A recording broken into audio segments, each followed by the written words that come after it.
Maka dalam tradisi Jawa yang dipentingkan laku, bukan merubah kesadaran orang dari luar, tapi merubah energinya. Karena ketika energi dirubah, laku akan berubah, tingkah laku itu akan berubah sendiri. Karena sekali lagi orang bertindak disharmonis yang kita nyatakan jahat itu karena orang itu dalam kondisi kelelahan, karena defisit energi. Saat kelelahan ekstra, pikiran dan perasaan itu ruwet, maka ketika bertingkah itu seringkali disharmonis. Orangnya nengke, penuh luapan emosi, penuh ambisi, penuh kesetakan. Itu kan wong loro sebenarnya. Tapi kita menuduh dia jahat. Ya mesake lah itu. Iku wong loro diduduki jalane nambani. Karena nyatanya dia Anda sebut jahat itu karena mengganggu kita. Justru penyakit itu sifatnya mengganggu, maka dia disebut orang sakit.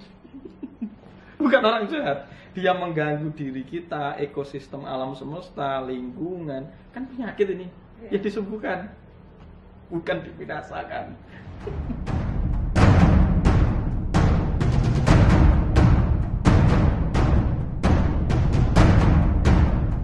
Nah sekarang mitologi itu mulai semakin menjadi tahayulisme. Itu semenjak Majapahit lengser. Berubah semua. Ada 3 pengaruh ya di Nusantara: teologi, okultis, teosofi. Teologi itu ajaran yang mengajarkan tentang konsep material, surat, tulisan. Dimulai di Jawa dengan mengembangkan hukum primbon, hitungan arah seperti manis, pon, wage, kliwon itu termasuk di ilmu teologinya Jawa. Makanya kitab orang Jawa yang teologi itu primbon itu. Petungan dino itu teologi menurut saya. Yang kedua, okultis, mempercayai energi atau daya magis di luar dirinya, lalu mempersonifikasikan menjadi makhluk-makhluk dewa, malaikat, demit dan lain sebagainya. Sebenarnya hanya energi. Makanya membuat konsep dari primbon menjadi sedulur papat lima pancer kan. Maka kita memiliki catur kandapat. Diri kita itu sebagai pancer. Nur Muhammad kan begitu, didampingi 4 sahabat. Itu kan hasil sinkretismenya Sunan Kalijogo. 4 sahabat itu ya Ali, Utsman dan selanjutnya itu peleburan dari Kakang Kawah Adi Hari-hari kan sebenarnya. Jadi Kakang Kawah Adi Hari-hari Getih Besar kan gitu. Nah itu dilambangkan dalam hukum hari. Itu juga tradisi okultis. Karena mempercayai kalau Dewi Sri itu warnanya putih, duduknya umanis, legi itu di wetan gitu. Kalau pon itu barat, warnanya jenar atau kuning, itu duduknya Betara Wisnu. Pon ada di barat. Juga bisa dipersonifikasi menjadi Saraswati, Dewi Pengetahuan. Itu kan mitologi. Karena memahami ada energi tadi orang Jawa. Kalau di selatan itu Bang atau Paing, duduknya Dewa Brahma, Jawata Brahma. Dalam catur kandapat yaitu disebut Anggapati, Rajapati, Banaspati Raja, Butodengen, Sang Hyang Tuwiloka. Itu dalam Jawa kuno. Dan nanti kalau di utara itu Cemeng, Wage. Itu duduknya Dewa Viswara atau Iswara. Tengahnya Siwa Mancawarna atau Betara Guru. Nah itu sebenarnya mitologi. Lah kenapa kok dijadikan pasaran atau pekenan? Karena naluri orang-orang ketika Majapahit lengser, energi hanya digunakan untuk daya dorong memenuhi kehidupan sandang, pangan, papan. Maka disebut pasaran. Maka mbah saya dulu kalau mau jual kambing, jual apa tuh dihitung hari itu. Ini kemana arahnya, itu untuk menjemput energi. Lah permainan kodifikasi energi ini dijadikan mitologi karena leluhur itu tahu manusia itu memiliki sifat angin-anginan kalau mengikuti emosi dan pikirannya. Maka sebelum mencapai pencerahan terdalam itu harus butuh kodifikasi energi bersifat mitologi untuk memantapkan saat dia melangkah. Maka sebenarnya tidak ada menyembah patung orang janda, ada.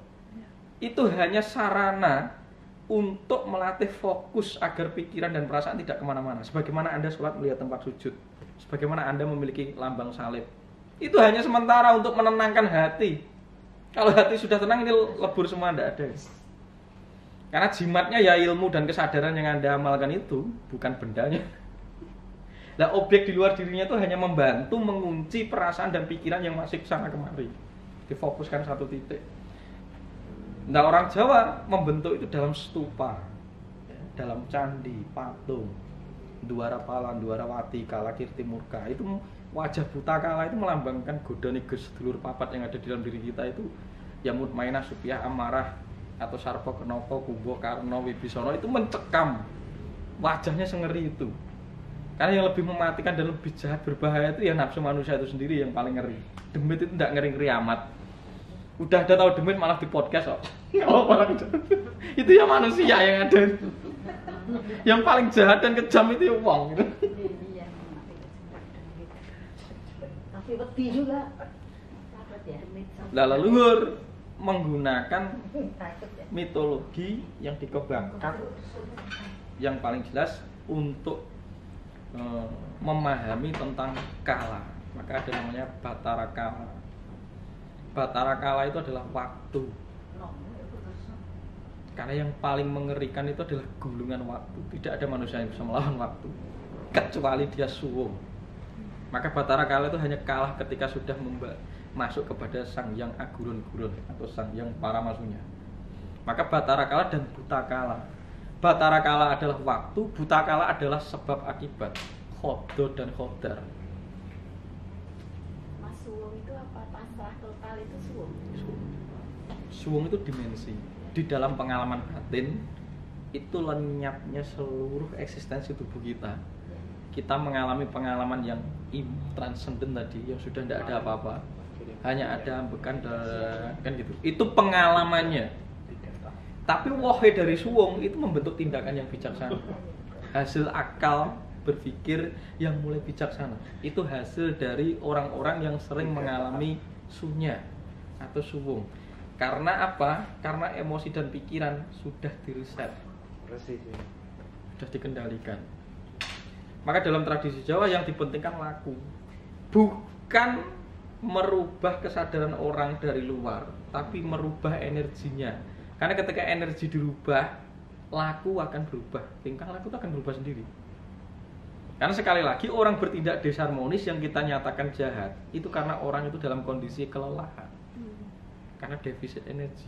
Saat kelelahan ekstra, pikiran dan perasaan itu ruwet. Maka ketika bertingkah, itu seringkali disharmonis. Orangnya nengke, penuh luapan emosi, penuh ambisi, penuh kesetakan. Itu kan wong loro sebenarnya. Tapi kita menuduh dia jahat. Ya mesake lah itu. Iku wong loro diduduki jalane nambani. Karena nyatanya dia Anda sebut jahat, itu karena mengganggu kita. Justru penyakit itu sifatnya mengganggu, maka dia disebut orang sakit. Bukan orang jahat. Dia mengganggu diri kita, ekosistem alam semesta, lingkungan. Kan penyakit ini, ya disembuhkan, bukan dibinasakan. Nah, inilah healing masal. Weruh angeruh itu di sini. Nah, Kundalini itu salah satu dasar pencerahan itu adalah healing, nambahnya awake dhewe. Karena diri kita itu jiwa yang sakit. Semenjak turun ke bumi itu kita merasa terpisah dengan keluarga besar kita, yaitu Tuhan. Maka kita butuh bersosial, butuh identitas, butuh pasangan, butuh apa. Karena kita merasa jiwa yang sepi semenjak terpisah dari Sang Yang Suwung. Karena kita adalah suweng ting gelenter. Kita adalah suweng yang berceceran, bingung. Saking sapa to asalku, keluargaku itu siapa, kan gitu. Tapi ketika dia sudah menemukan keluarganya tertinggi yaitu Tuhan, ya ayam ora kesepian. Sebetulnya apa sih? Jadi, tenang. apa ya? Tidak merasa sepi di tempat sepi dan tidak apa ya di tempat ramai juga bisa. Ya topo yang ramai itu. Iya, apa ya? Maksudnya ketenangan meskipun ramai. Iya.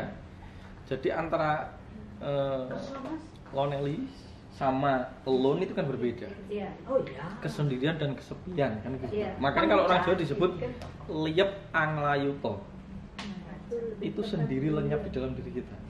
Lihat itu lebih. Tapi kalau kesepian itu ada kecemasan dan ketakutan karena merasa terpisah dengan apapun saja. Itu defisit. Keterpisahan ini membuat kita merasa kesepian. membuat kita merasa harus diperhatikan. Dengan egois, sombong, mengidentitaskan diri kita, itu kan orang kesepian sebenarnya. Merasa. Maka ketika kita sregep meditasi, kita tidak menjadi orang yang kesepian. Karena kita sudah menemukan keluarga kita yang disebut Tuhan. Maka tidak ada lagi ilusi keterpisahan. Kita tidak pernah merasa terpisah. Akhirnya hidup itu hanya perayaan kebahagiaan. Gusti itu hanya menyuruh kamu tuh ibadah. Ibadah itu meningkatkan level energi agar membentuk ayam tentrem. Di dalam ketenangan dan ayam tentrem, disitulah kesucian terjadi, disitulah sinar. Maka kamu berpotensi rahmatan lil alamin.